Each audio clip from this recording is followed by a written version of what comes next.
सबैको जस अब जस्तो प्रधानमन्त्रीले लिनु पर्यो नि लिनु पर्यो मैले तपाईलाई यदि प्रधानमा पर्खिनुस् न अनि कम्प्लिट गर्नु कुरालाई पुष्टि गर्ने कुरा म एउटा उदाहरण दिन्छु जब PV Narasimha Rao prime minister भए भारतको उनले मनमोहन सिंहलाई बोलाए र पहिलो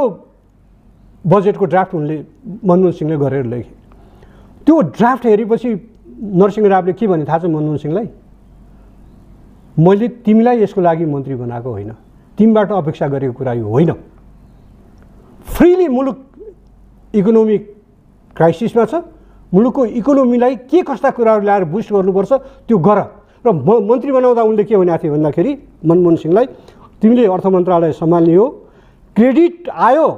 त्यसको क्रेडिट मैले पनि पाउँछु तिमीले पनि पाउँछौ तर अपोजस आयो त्यो डिस्क्रेडिट आयो त्यसको जिम्मा तिमीले लिनुपर्छ आर यु रेडी ल तयार छौ भने अर्थमन्त्री बन भने र त्यसरी अर्थमन्त्री बनाए पहिलो ड्राफ्ट बजेटको हेरी चित्त बुझेन उनले भने यसको लागि तिमीले अर्थमन्त्री बनाएको होइन फ्रीली मलाई कम्प्लिट गर्न दिनुहोस् उनले फ्रीली बजेट ल्याए आज तपाईँ मोदीले कति जस्तो दिन थाहा छैन तर भारतका सबै इकोनोमिस्टहरू सबै राजनीतिक मान्छेहरू के मान्छन् भन्दाखेरि आज भारतको इकोनोमिक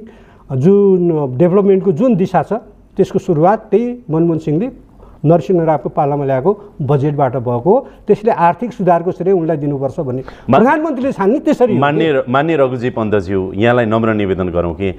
पीवी नरसिंह राव जस्तो प्रधानमन्त्रीको त्यो हैसियतमा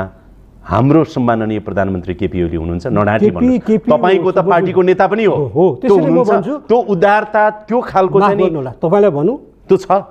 प्रधानमन्त्री नरसिंह राव पनि संयोगले प्रधानमन्त्री भएका मान्छे हुन् त्यो हिस्ट्रीमा त्यो अवस्थामा हाम्रो प्रधानमन्त्री सम्माननीय केपी ओली हुनुहुन्छ म तपाईलाई भन्छु